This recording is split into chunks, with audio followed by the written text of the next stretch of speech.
على آله وسلم تسليما يا رب صل وسلم دائما أبدا على حبيبك خير الخلق كلهم بلغ العلا بكماله كشف الدجى بجماله حسنت جميع خصاله صلوا عليه وآله محبت جر آواز بلغ العلا بكماله كشف الدجى بجماله حسنت جميع خصاله صلوا عليه وآله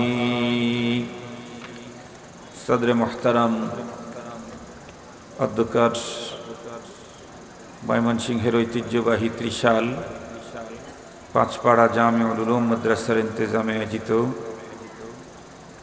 halves छात्रदेर दस्तारे फजिलत प्रदान उपलक्षे इस्लामी महासम्मेलने श्रद्धाभाजन सम्मानित सभापति मुआज्जाज हजरात बुजुर्ग उलामाए केराम विभिन्न दीनी मदारिस थेके आगत आजिज तालाबा विभिन्न अंचल थेके समागत सम्मानित सुधी सर्वप्रथम अल्लाह पाकेर दरबारे आलिशान लाखे कोटी शुकर जे महान रब्बुल आलमीन आमादेर हायातके दीर्घायित करे आजकेर ए मुहूर्त पर्यन्त सुस्थ सबल रेखे दुनियार हजारों व्यस्तताके पिछने फेले रेखे दीनेर निस्बते कुराने पाकेर मोहब्बते जन्नती आयोजने आमादेर काउके खतीब काउके मुखातब हिसाबे हाजिरिर जे सौभाग्य दान करलेन से महान मालिकेर दरबारे आमरा प्रत्येकेई शुक्रगुजार होच्छी जबान खुले भक्ति सहकारे मोहब्बत निये दिल थेके आवेगेर साथे उच्च कण्ठे सकलेई पड़े नेई आलहामदुलिल्लाह।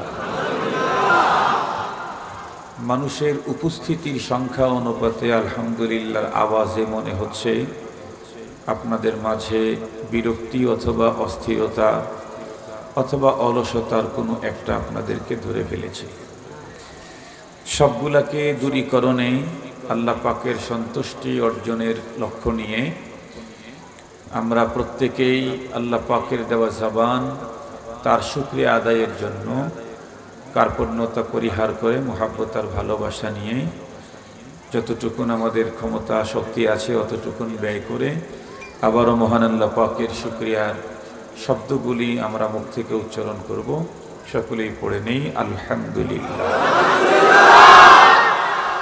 সম্মানিত উপস্থিতি, আপনারা সম্ভবত বাদাল জোহর কবলাল আসর অথবা বাদাল আসর থেকে দেশের খ্যাতিমান হযরত উলামা মাশায়েখদের জবানে অত্যন্ত গুরুত্বপূর্ণ দ্বীনি আলোচনা শুনতেছিলেন।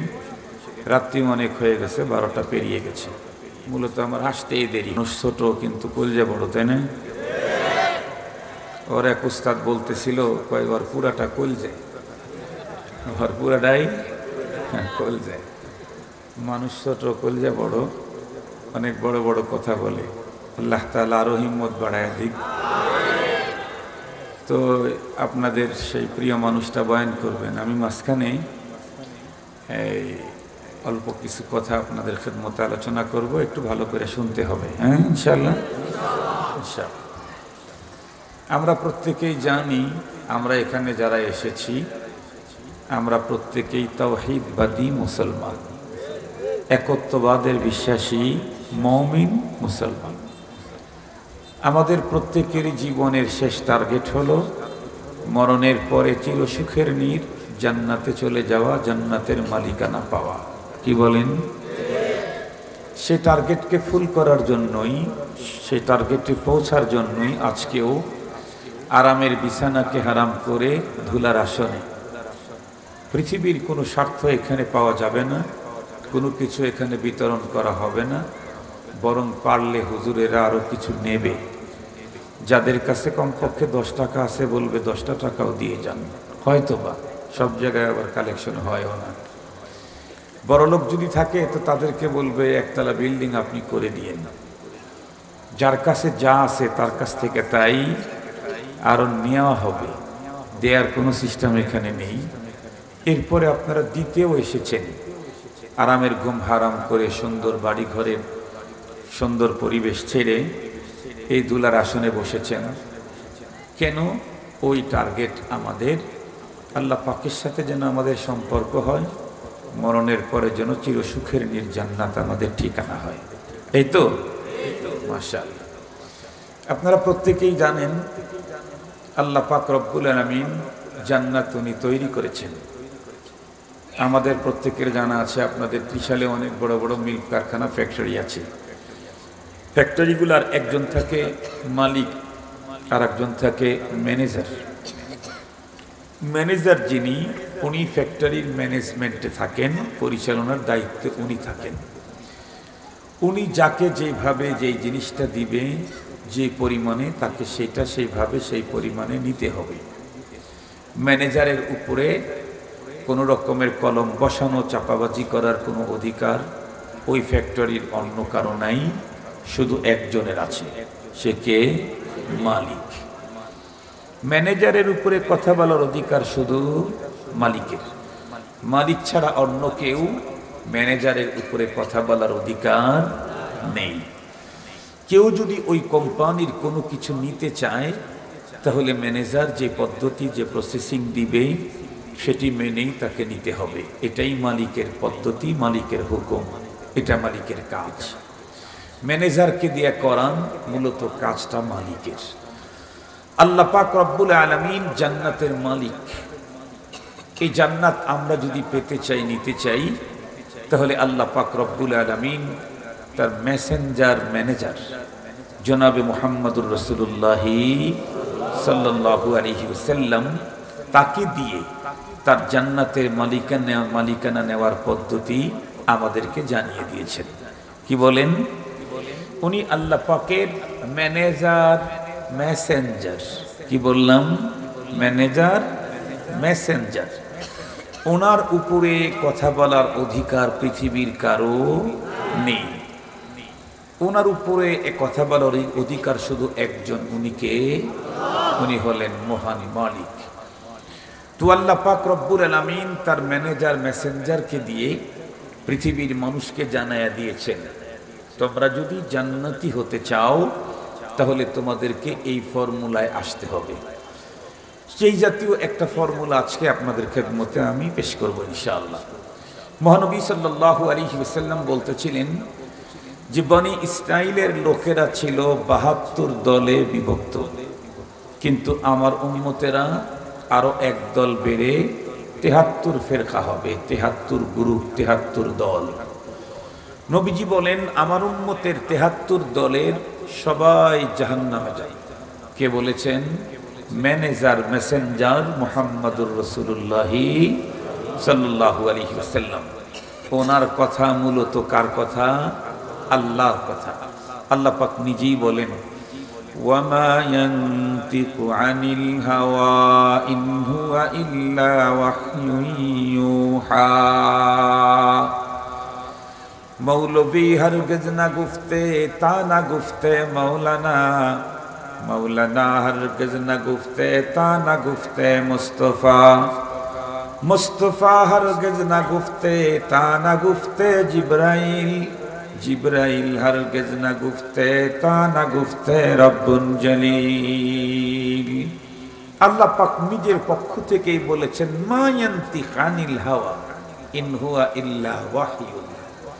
আমার রাসূল নিজের পক্ষ থেকে কিছুই বলেন নাই দ্বীনের ব্যাপারে, যা বলেছেন সবগুলি আমার ওহী।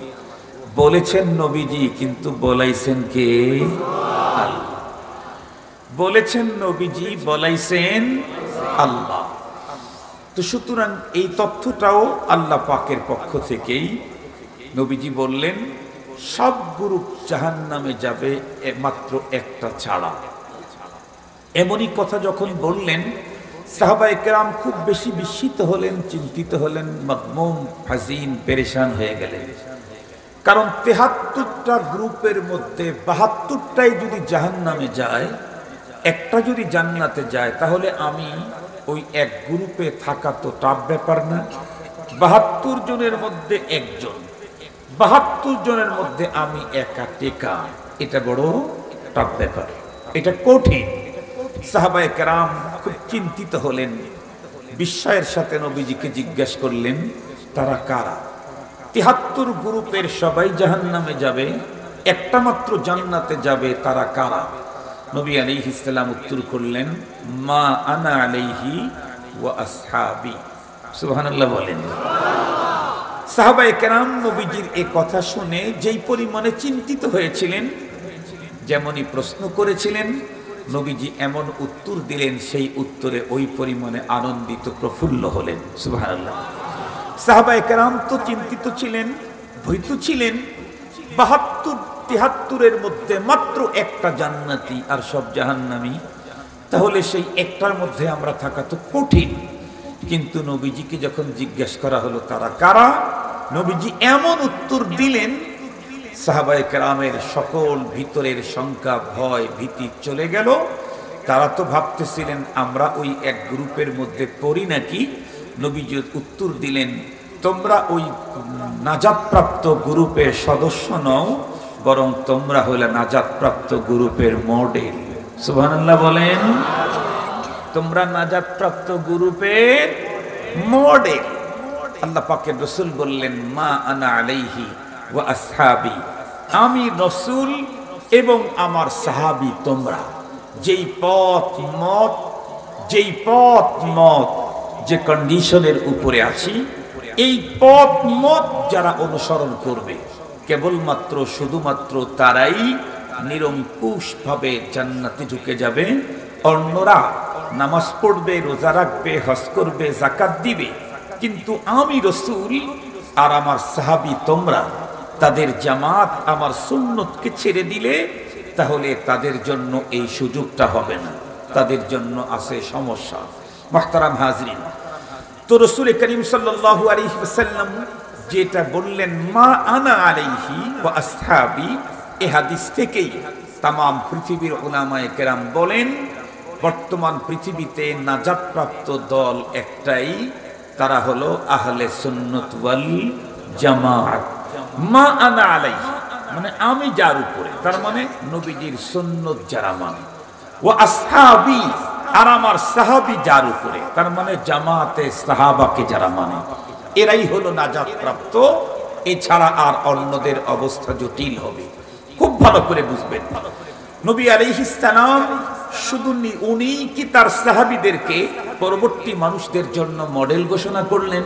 না, শুধু নবীজি ঘোষণা করেন নাই, শুধু নবীকে দিয়েই আল্লাহ পাক ঘোষণা করান নাই, বরং আল্লাহ নিজেও নিজের পক্ষ থেকে ডাইরেক্ট বলেছেন। কোরআনুল কারীমের 11 নম্বর পারায় আল্লাহ পাক বলেন, আস-সাবিকুনাল আউয়ালুনা মিনাল মুহাজিরিনা ওয়াল আনসার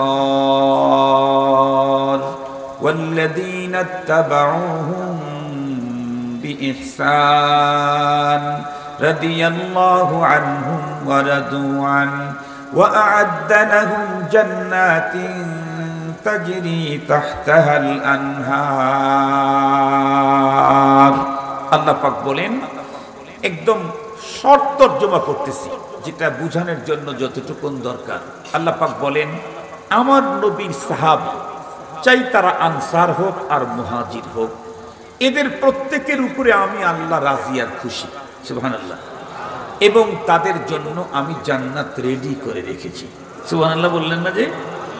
এজন্য আমরা যেটা বুঝি আশারায়ে মুবাশশারা, 10 জন সুসংবাদ প্রাপ্ত জান্নাতি সাহাবী, এটা তো ঠিক আছে, কিন্তু নবীজির জামানে 10 জনকে জান্নাতের সুসংবাদ দেওয়া হয়েছে একসঙ্গে, আবার কখনো কখনো ইনফিরাদিভাবে একজন একজনের কথা বর্ণনা করা হয়েছে। কিন্তু কোরআনুল কারীমে তো নবীজির প্রতিটি সাহাবী জান্নাতি এ সুসংবাদ দেওয়া হয়েছে। নবীজির প্রতিটি সাহাবী জান্নাতি, নবীজির প্রতিটি সাহাবী জান্নাতি। মনে রাখবেন কথাগুলি, শুধু সাহাবায়ে কেরাম জান্নাতি না। আল্লাহ পাক বলেন, ওয়াল্লাযীনা তাবাউহুম, পৃথিবীর যত মানুষ নবীজির সাহাবীদেরকে বিইহসান, উত্তম পন্থায় তাদের অনুকরণ করবে, আল্লাহ পাক বলেন আমি তাদের জন্য জান্নাত রেডি করে রেখে দিয়েছি। তাহলে আমরা প্রত্যেকেই জান্নাতে যেতে চাই। জান্নাতে যেতে চাইলে আমাদের কন্ডিশন, সাহাবীদের কন্ডিশনের সাথে মিল করতে হবে, তাহলে আমরা নিরঙ্কুশ আল্লাহ পাকের জান্নাতি হয়ে যাব, জান্নাতে চলে যাব। এখন দেখি, যেহেতু রাত অনেক বেশি হয়ে গেছে, লম্বা কথা বলার দরকার নেই, তাহলে দেখি আমরা সাহাবায়ে কেরামের পথ আমরা দেখি দুইটা কোথায় খুঁজবো, বলে অন্য কারো কণ্ঠে জবানে আমরা শুনতে চাচ্ছি না। আপাতত আজকে ডাইরেক্ট আল্লাহ পাকের জবানে সাহাবীদের পথ মত, তাদের কন্ডিশন সম্পর্কে আল্লাহ পাক যা বলেছেন কিঞ্চিত আমরা আজকে শুনি। যতটুকুন শুনবো অতটুকুন আমাদের সাথে মিলাবো। যদি মিলে গিয়ে যায় তাহলে আলহামদুলিল্লাহ, ফুস্তু রাব্বিল কাবা, তাহলে তো কাবার মালিকের কসম আমি কামিয়াব। আর যদি না মিলে তাহলে আমাকে যে কোনো মূল্যে সাহাবীদের সাথে আমার কন্ডিশনকে মিলাতেই হবে, যদি আমি মুক্তি পেতে চাই। মনে থাকবে তো ইনশাআল্লাহ। এখানে কোনো আওয়ামী লীগ, বিএনপি, জামাত, জাতীয় পার্টি, জাসদ বাসদ, 12 দল, 13 দল, 14 দল, 3.5 দল, এগুলির কথা না। কথা হলো যারা জান্নাতে যেতে চায়, পরপারে যারা মুক্তি পেতে চায়, তারা কারা হবে? নবীজি বলছেন মা আনা আলাইহি ওয়া আসহাবি, আল্লাহ পাক বলেছেন ওয়াল্লাযীনা তাবাউহুম বিইহসান। এই একটা গ্রুপে নবী এবং সাহাবীদের মত পথের উপরে যারা প্রতিষ্ঠিত থাকবে, তারাই কেবলমাত্র মুক্তিপ্রাপ্ত হবে। দেখি তো সাহাবায়ে কেরামের কন্ডিশন, মত পথ কি ছিল। আল্লাহ পাক বলেন মুহাম্মাদুর রাসূলুল্লাহি ওয়াল্লাযীনা আমানু মাআহু আশিদ্দাউ আলাল কুফফার রুহামাউ বাইনাহুম তারাহুম রুকআন সুজদান ইয়াবতাগুনা ফাদলাম মিনাল্লাহি ওয়া রিদওয়ানা। এখানে তাদের মত পথ কন্ডিশনের বেশ কয়েকটা কথা বর্ণনা করেছেন পুরা আয়াতে। আমি মাত্র দুইটা বলবো। একটা হচ্ছে আশিদ্দাউ আলাল কুফফার, আর একটা হচ্ছে রুহামাউ বাইনাহুম। পরেরটা আমি আগে বলবো, আগেরটা আমি আপনাদেরকে পরে বলবো, সহজে বুঝবার জন্য, বয়ানটা সাজাবার জন্য। আল্লাহ পাক বলেছেন নবী মুহাম্মদুর রাসূলুল্লাহর প্রতি যারা ঈমান এনেছে তার সাথে, অর্থাৎ সাহাবী, তাদের কন্ডিশন ছিল হলো রুহামাউ বাইনাহুম। এরা পরস্পর একজন আরেকজনের জন্য ছিল নিবেদিত প্রাণ। এক মুসলিম আর এক মুসলিমের ভাই। আল মুসলিমু আখুল মুসলিম। ব্লাড সম্পর্কের চাইতে ধর্মের সম্পর্কের দাম বেশি, অনেক অনেক অনেক বেশি। হযরত নূহ আলাইহিস সালাম তার নিজের সন্তান কেনান সম্পর্কে বলেছিলেন ইন্নাহু মিন আহলি, আয় আল্লাহ ও তো আমার পরিবারের। আল্লাহ পাক সাথে সাথে নাকচ করে দিয়ে বললেন লাইসা মিন আহলি, এটা আপনার পরিবারের না। যে রব স্বীকার করে না, যে স্রষ্টা মানে না, সে আপনার পরিবারের হয় কেন? আপনি একত্ববাদীদের দাওয়াতের মিশন রাসূল আপনি পৃথিবীতে প্রেরিত, এটাকেই জেনে মানে সে আপনার পরিবারের না। সাহাবায়ে কেরামের কন্ডিশন ছিল একজন আরেকজন মুসলমানের জন্য নিবেদিত প্রাণ। তার জান, মাল, ইজ্জত, আব্রু, সন্তান, সম্ভ্রম, সম্পদ, এগুলি হেফাজতের পাহারাদারি করত একজন সাহাবী আরেকজন সাহাবী। এজন্য পৃথিবীতে যারা মুমিন হবে, মুসলমান হবে, নবীজি তো বলেছেন আল মুসলিমুনা কাজাসাদিন ওয়াহিদিন। পৃথিবীর সমস্ত মুসলমান হলো একটা দেহের ন্যায়। ইস্তাকা আইনুহু ইস্তাকা কুল্লু। কোন মানুষের দেহের শুরু চোখের ভিতরে ছোট্ট একটা বালি চোখের কোনো এক কর্নারে ঢুকেছে, এতটুকুনের কারণে পুরা শরীরটাই, কথা বলেন না কেন, নার্ভাস। পুরা শরীরটাই নার্ভাস, একদম বেচাইন, চূড়ান্ত অবস্থা তার তৈরি হয়। মুসলমান তো তাকে বলা হয় যে পৃথিবীর কোনো এক প্রান্তে যদি একজন মুসলিম কখনো আক্রান্ত হয়, সেই সংবাদ যখন আরেকজন মুসলমানের কানে ঢুকবে, নিজের শরীর আক্রান্ত হলে যেমনটি বেচাইন, যেমনটি ব্যথা বেদনা দুঃখ আসবে, ওর অন্তরে যদি তেমনটি আসে, তাহলে সে হলো পরিপূর্ণ মুসলিম। মুসলমান ভাইরানি আমার, লম্বা কথা বলতে চাই না। সাহাবায়ে কেরাম একে অপরের জন্য কেমন নিবেদিত প্রাণ ছিলেন, কেমন জান নেসারি তাদের ভিতরে ছিল, এটা বুঝাবার জন্য অতীতের ইতিহাস থেকে বন্ধুরা আমার জানা দুইটা কথা আপনাদের খেদমতে পেশ করতে চাই। বন্ধুরা আমার জানা কথা তারপরে আবারও বলে এখান থেকে মাত্র একটা পয়েন্ট উদ্ধার করব ইনশাআল্লাহ। আপনারা প্রত্যেকেই জানেন কোন এক যুদ্ধের ভিতরে যুদ্ধাহত একজন মুসলমান মুজাহিদ মৃত্যুর ক্ষণ যখন গুনতেছিলেন, শাহাদাতের পেয়ালা পান করবেন, অন্তিম মুহূর্ত তার চলতেছিল। এমন মুহূর্তের ভিতরে তার চূড়ান্ত তৃষ্ণা তার ভিতরে দেখা গেল। আল্লাহর বান্দা যুদ্ধাহত চূড়ান্ত আহত অবস্থায় রণাঙ্গনের ভিতরে পড়ে আছেন। নিজে একটু সামনের দিকে গিয়ে কোথার থেকে পানি বন্ধুরা আমার সংগ্রহ করে খাওয়ার মতো, উঠার মতো, বসার মতো যোগ্যতা তার নেই।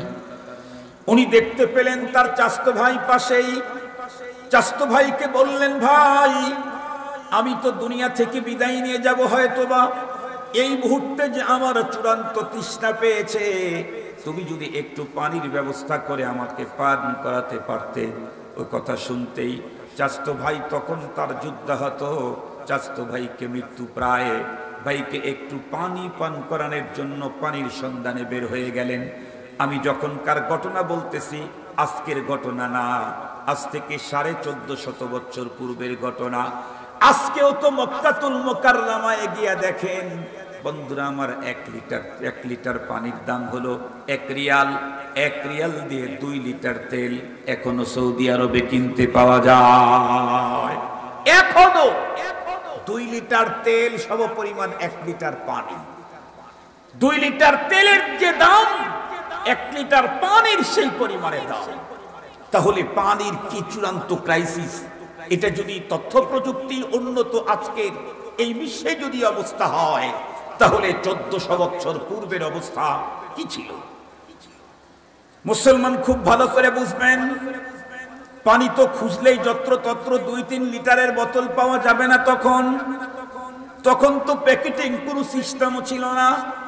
আল্লাহর বান্দা তার আপন চাচতো ভাইকে অন্তিম মুহূর্তে একটু জীবনের শেষিচ্ছা পানি পান করবে, চূড়ান্ত তৃষ্ণা তার, পানির সন্ধানে বেরিয়ে গেলেন। বড় কষ্ট করে অল্প একটু পানি ব্যবস্থা করলেন। 1 লিটার, হাফ লিটার না বন্ধুরা আমার, 200 গ্রামেরও না, মাত্র একবার হয়তো মুখে দিলেই শুধু হলকমটা একটু ভিজানো যাবে এতটুকুন পানি নিয়ে যখন তার মৃত্যু মুখে পতিত তার মুজাহিদ ভাইয়ের কাছে গেলেন, পানি মুখে দিবেন, এমন মুহূর্তের মধ্যে আরো একজন পার্শ্বে যুদ্ধাহত মুজাহিদ ডাক দিলেন পানি বলে।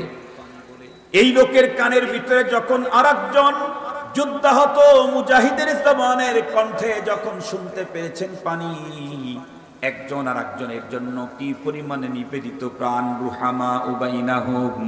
সঙ্গে সঙ্গে উনি ওনার চাচতো ভাইকে দেখে বললেন, ভাই পানিটুকুন তুমি আমার মুখে দিও না, পানি যদি বেশি হতো তাহলে তো বলতো আমাকে 1 ঢোক পান করায়া দ্রুত ওর কাছে নিয়ে যাও।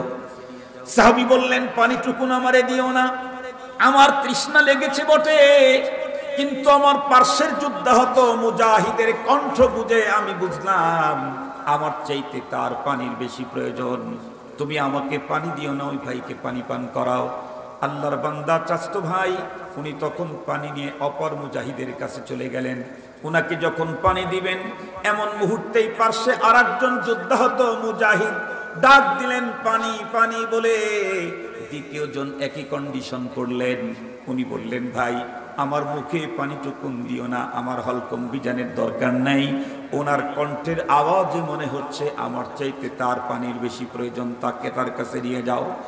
তার কাছে যখন নিয়ে গেলেন, যাইতে যাইতে আল্লাহর বান্দা রফিকে আলার ডাকে সাড়া দিয়ে চলে গেলেন। ভাবলেন দ্বিতীয় ব্যক্তিকে একটু পানি পান করানো যায় নাকি, এসে দেখলেন উনিও আল্লাহর ডাকে সাড়া দিয়ে চলে গেছেন।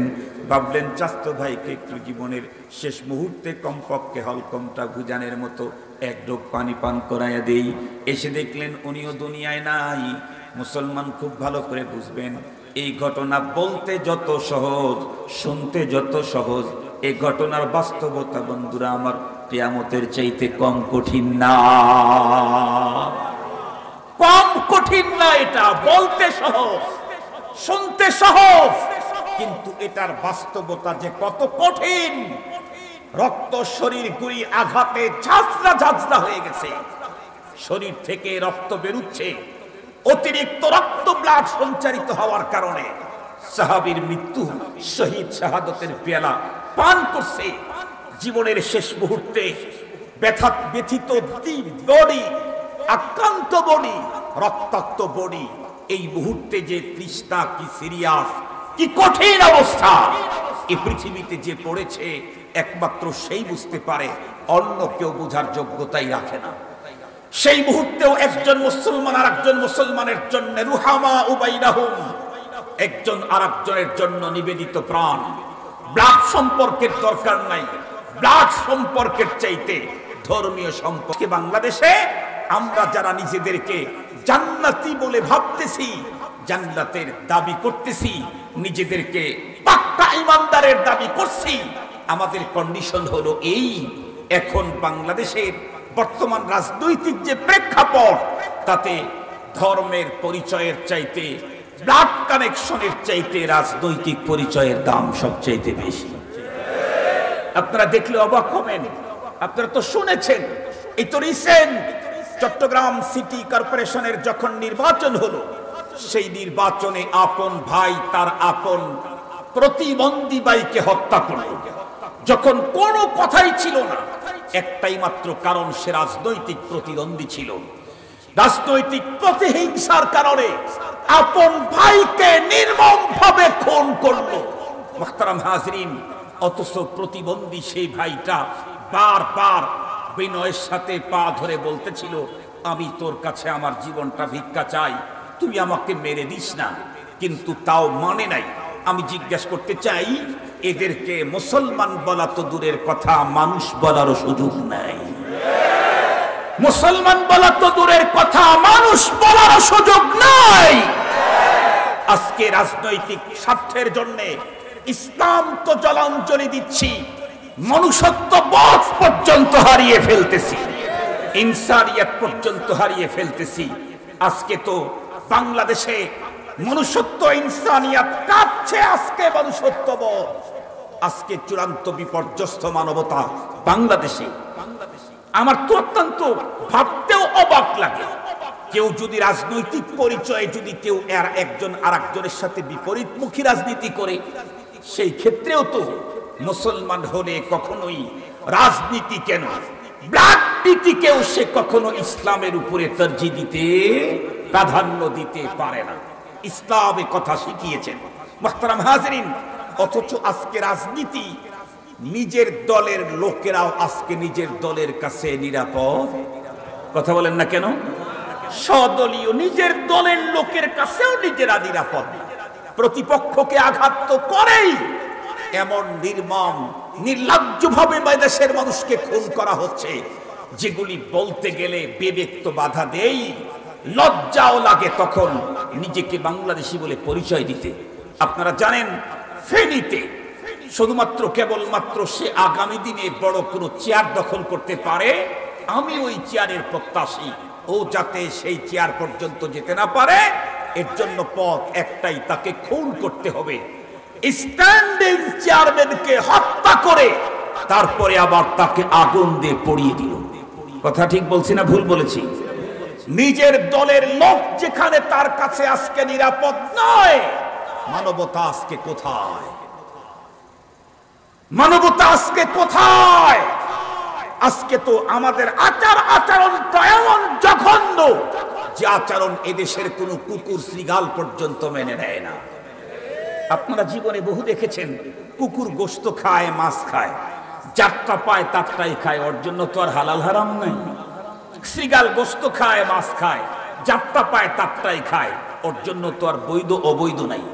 কিন্তু শ্রীগাল আর কুকুর গোশত পেলেই পাগল হয়, মুরগির হোক আর গরুর হোক আর খাসির হোক আর ছাগলের হোক।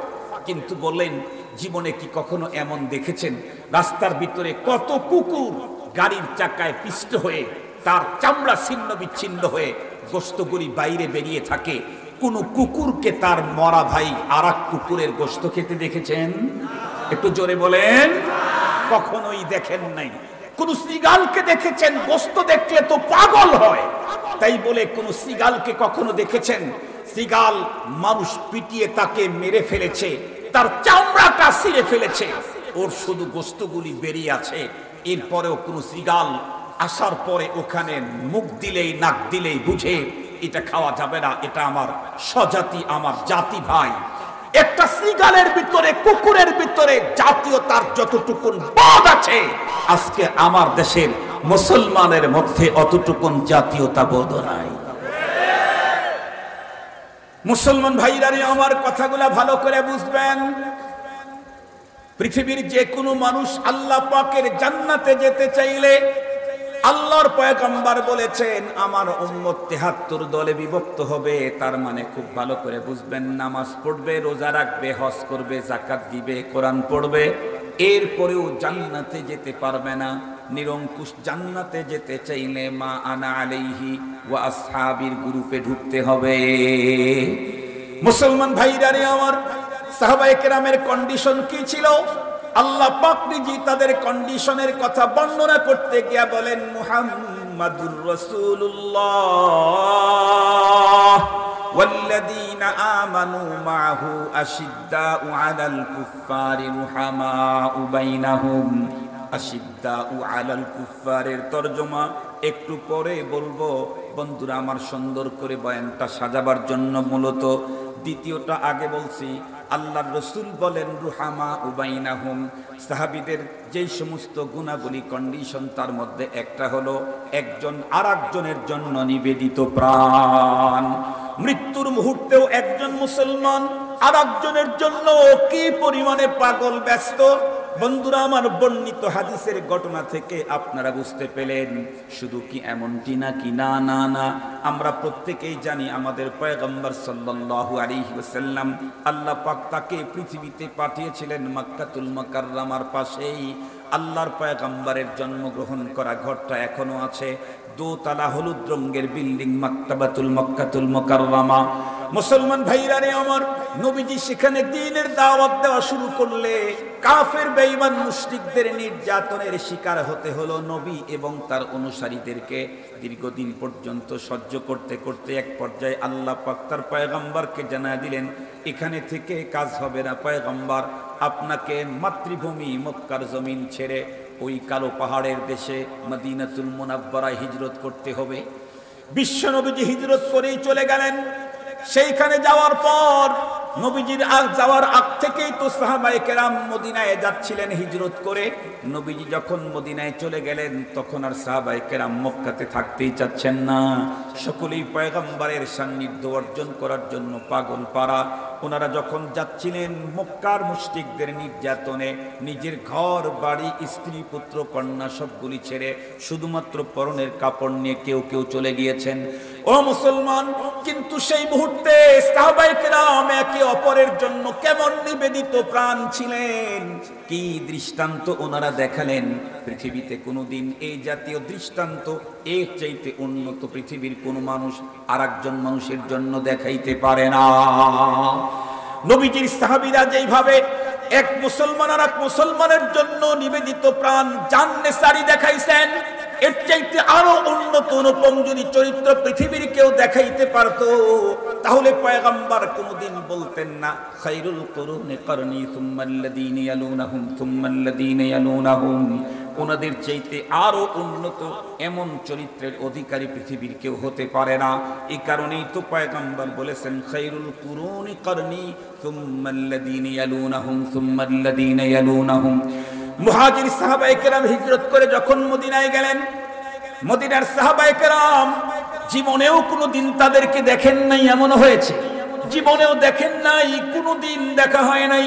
শুধুমাত্র কেবলমাত্র ঈমান আর কালিমার সম্পর্কের কারণে নিজের দুইটা বাগান কারো কারো ছিল।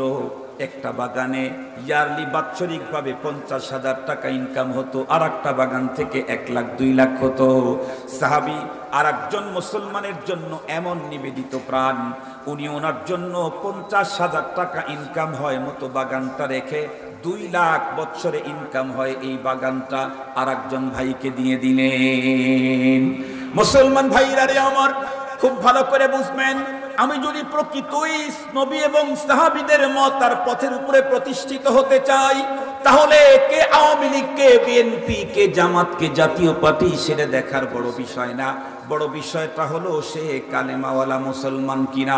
ও যদি কালেমাওয়ালা মুসলমান হয়, এই পার্টির আর ও পার্টির, এ দেশের আর ও দেশের, এগুলি দেখার কোনো সুযোগ নাই।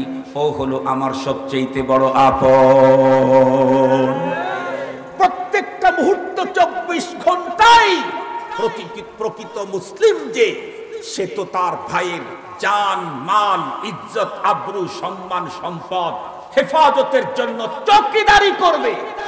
আর বর্তমান সময়ে একজন আর একজনের সম্মান সম্পদ সন্তান তার সবকিছুকে লুণ্ঠন করা, শেষ করে দেওয়া, ধুলায় মিশে দেওয়ার ষড়যন্ত্রে 24 ঘন্টা লিপ্ত থাকি আমরা। বলুন তো দেখি, তাহলে আমরা কি নবী এবং সাহাবীদের মত পথের উপরে আছি? কথা বলেন, কথা বলেন। জান্নাতে যেতে চাইলে মা আনা আলাইহি ওয়া আসহাবির বিকল্প কোনো পথ নেই। আমাকে আসতে হবে, ওই চরিত্র আনতে হবে। মুসলমান ভাইরা রে আমার, দ্বিতীয় নম্বরের গুরুত্বপূর্ণ আর একটা গুণ, যেটা আল্লাহ পাক রব্বুল আমিন প্রথমে বলেছেন, বিশেষ কারণে আমি এটা বন্ধুরা আমার পরবর্তী বলতেছি আপনাদের খেদমতে বয়ানের ব্যাপারে, সেটা হলো আশিদ্দাউ আলাল কুফার। আল্লাহ পাক বলেন, মুহাম্মাদুর রাসূলুল্লাহ ওয়াল্লাযীনা আমানু মাহু আশিদ্দাউ আলাল কুফার। নবীজি এবং তার সঙ্গে যারা ঈমান এনেছেন সাহাবায়ে কেরাম, তাদের কন্ডিশন হলো এরা কাফেরদের বিরুদ্ধে বজ্র মুষ্টি আপসীন।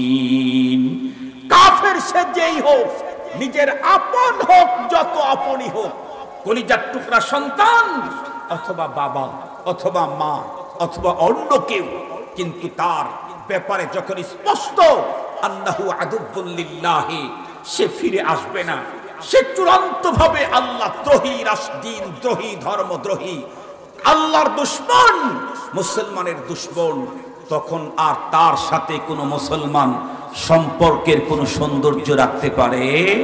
কথা বলেন, মুহাব্বত রাখতে পারে?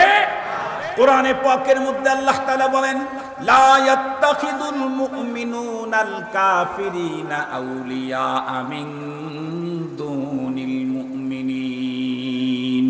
এই পৃথিবীতে ঈমানদারেরা কখনো ঈমানদারদেরকে বাদ দিয়ে কোন কাফেরদেরকে নিজেদের বন্ধু বানাইতে পারে না, কখনোই বন্ধু হতে পারে না।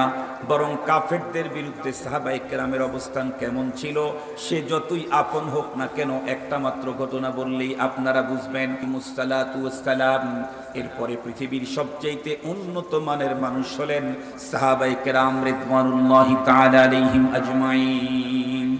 সমস্ত সাহাবীদের ভিতরে সবচাইতে দামি মর্যাদাপূর্ণ সাহাবী হলেন আবু বকর সিদ্দিক রাদিয়াল্লাহু আনহু। নবীদের ভিতরে যেমন কেউ মুহাম্মাদুর রাসূলুল্লাহর মর্যাদায় উত্তীর্ণ হতে পারে না, উম্মতের ভিতরে কেউ কোনোদিন আবু বকর সিদ্দিকের মর্যাদায় উত্তীর্ণ হতে পারবে না। সিদ্দিক আকবর সম্পর্কে পয়গম্বর বলেছেন, আরহামু উম্মতি বি উম্মতি আবু বকর।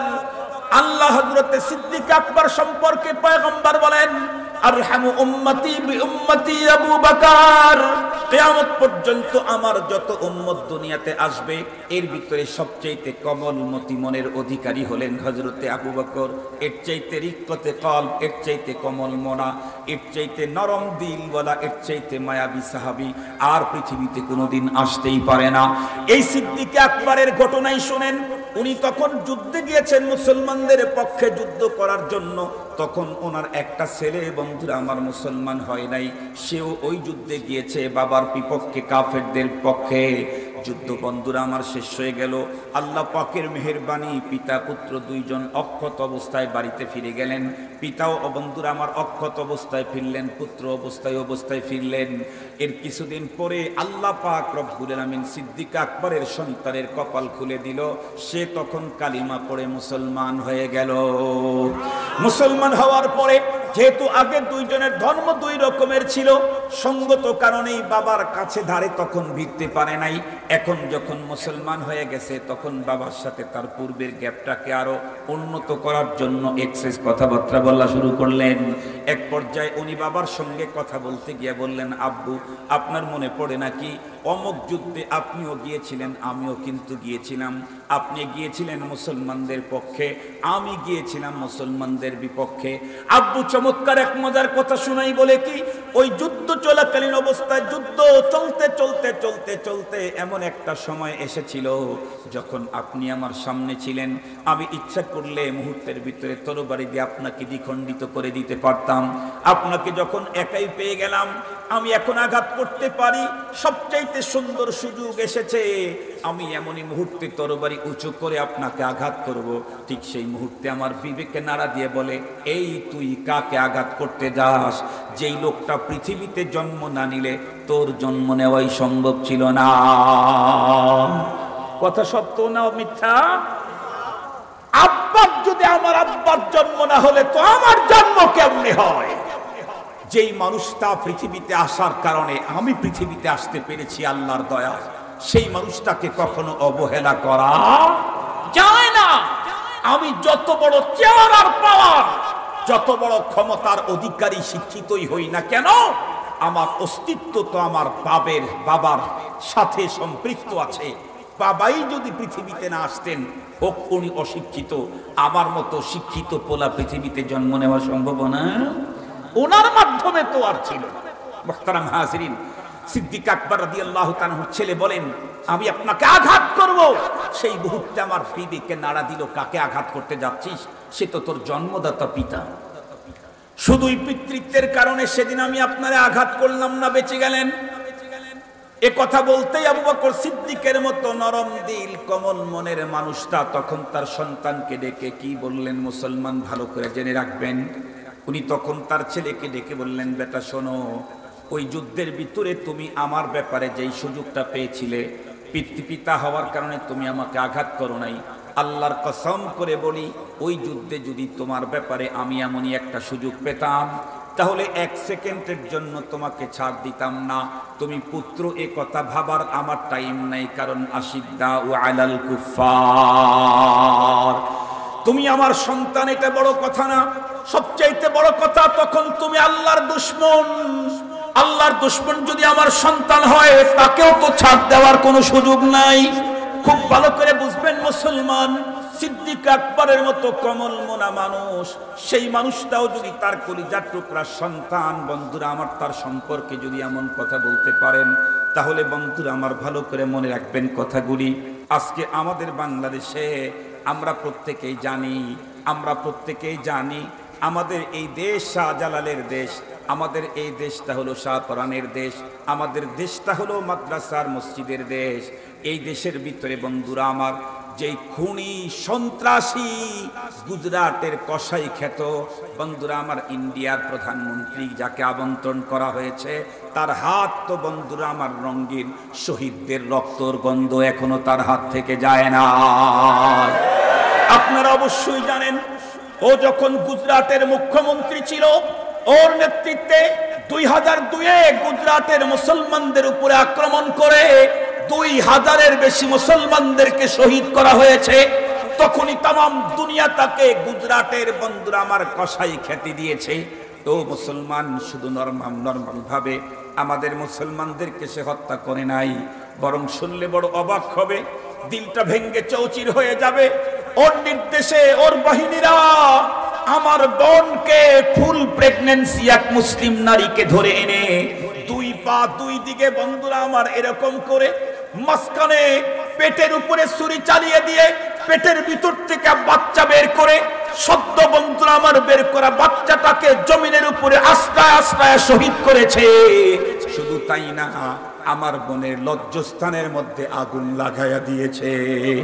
বন্ধুরা আমার, এই জাতীয় নরপিচাস খুনি এ কখনো আমাদের বন্ধু হতে পারে না। কথা বলেন। এই জাতীয় নরপিচাস খুনি কখনো আমাদের বন্ধু হতে পারে না। ও কোনো মুসলমানদের দেশের বন্ধুরা আমার উন্নত চেয়ারের মালিক হতে পারে না। আমি আপনাদেরকে জিজ্ঞাসা করতে চাই, এদেশের কোন একজন মানুষ যদি আমার বোনকে নির্যাতন করে আমাকে যদি কোটি টাকার বন্ধুরা আমার উপঢৌকন দেওয়ার জন্য আসে, আমি কি সেটা গ্রহণ করব? আমি কি ওর জন্য চেয়ার আগায় দেব? আমার বোনকে, আমার মেয়েকে নির্যাতন করে কেউ যদি কোটি টাকার উপঢৌকন দিতে আসে, ওর জন্য চেয়ার কখনো মানায় না, ওর জন্য মানাবে জুতা আর ঝাঁটা। ওর জন্য জুতার ঝাঁটা মানায়, চেয়ার মানায় না। আমরা স্পষ্ট ভাষায় বলতে চাই, সহজ কথায় বুঝাইতে চাই, রাজনৈতিক কোনো ইস্যু নয়, ধর্মীয় ইস্যু এটা। যে আমার বোনকে খুন করেছে, যে আমার ভাইয়ের রক্তে যার হাত রঙিন, আজও কাশ্মীরে যার ইশারায় প্রতিদিন মুসলমান নির্যাতনের শিকার হচ্ছে, এমন একজন বিশ্বের নাম করা সন্ত্রাসী আর খুনি বাংলাদেশের কখনোই মেহমান হওয়ার যোগ্যতা রাখে না। এদেশের জনগণ কোন খুনিকে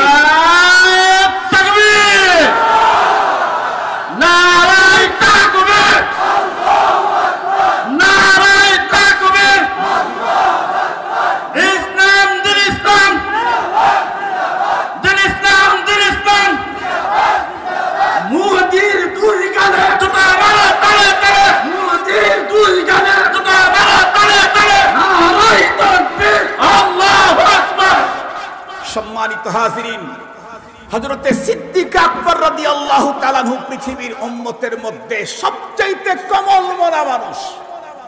সেও যদি তার ছেলের ব্যাপারে এত কঠোর অবস্থান নিতে পারে, মোদি তো আমাদের ছেলেও না, বাবাও না। আল্লাহর দুশমন তার ব্যাপারে নমনীয়তা দেখানোর কোন সুযোগ ইসলামে নাই, কোন সুযোগ ইসলামে নাই। আপনারা তো শুনলে জানেন, আমাদের মুসলিম জাতির পিতা হযরত ইব্রাহিম আলাইহিস সালাম, ওনার ব্যাপারে আল্লাহ পাক বলেছেন, সিদ্দিক আকবরের ব্যাপারে নবীজি বলেছেন আরহামু উম্মতি বি উম্মতি আবু বকর। আর ইব্রাহিমের খলিলের ব্যাপারে আল্লাহ বলেছেন ইন্না ইব্রাহিম লাআওয়াহুন হালিম। ইব্রাহিম আলাইহিস সালামের ব্যাপারে আল্লাহ বলেছেন ইন্না ইব্রাহিম লাআওয়াহুন হালিম। ওনার আব্বা অমুসলিম ছিল, উনি বারবার আল্লাহ পাকের কাছে দরখাস্ত দিচ্ছিলেন, ইস্তেগফার করতেছিলেন, কিন্তু কতদিন পর্যন্ত করেছেন? কতদিন পর্যন্ত করেছেন?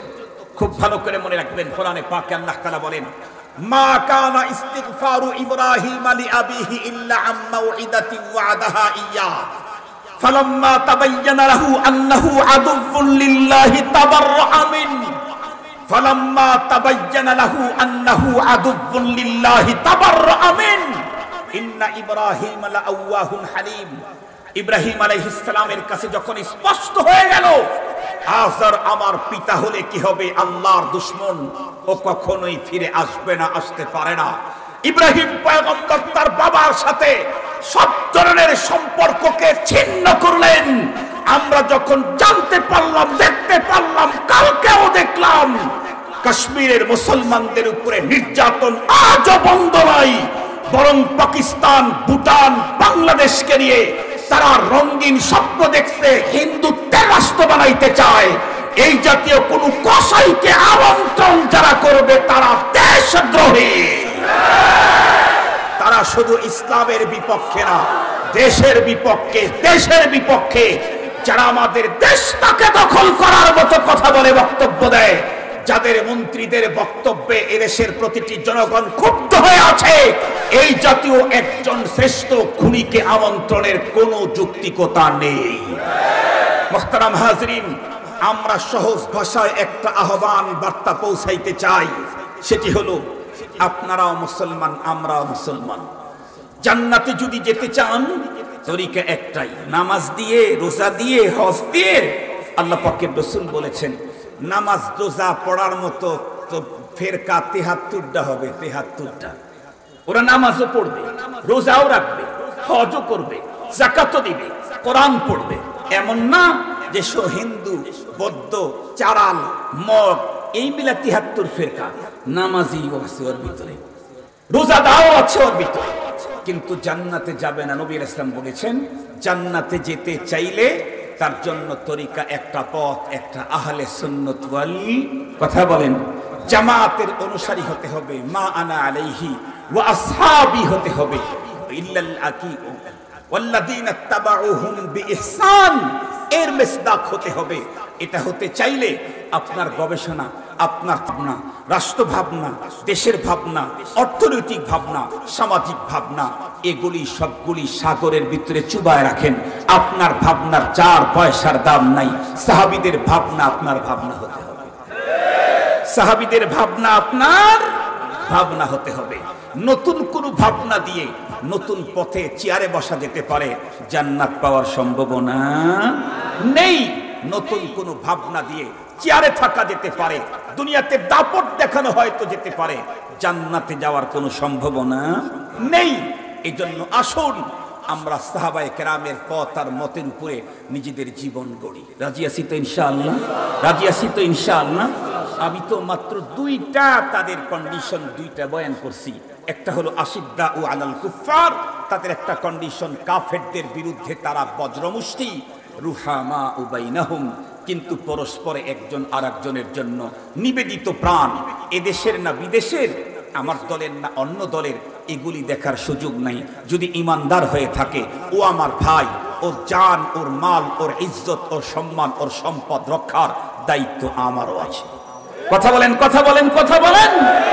এই চরিত্র, এই স্বভাব আল্লাহ পাক আমাদের সকলকে স্বভাবান্বিত করার তৌফিক দান করুক।